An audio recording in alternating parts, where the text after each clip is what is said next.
మళ్ళీ ఇదే కాంగ్రెస్ పార్టీ ప్రపంచమంతా పర్యటించడం మొదలుపెట్టింది. రాజ్యాంగాన్ని రాసే పండితుడు ఎవడైనా దొరుకుతాడా అని దేశాలు తిరగడం మొదలుపెట్టింది.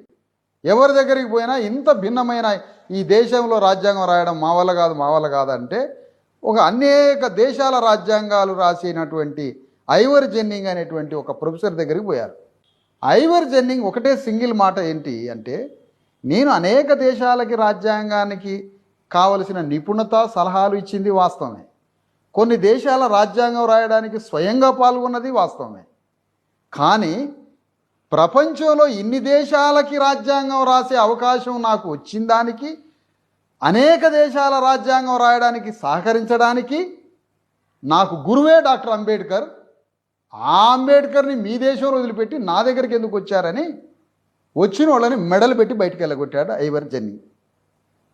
అప్పుడు తప్పని పరిస్థితిలో ఈ కాంగ్రెస్ పార్టీ నాయకులంతా అంబేద్కర్ దగ్గర మోకరిల్లితే అప్పుడు రాజ్యాంగం రాసే అవకాశం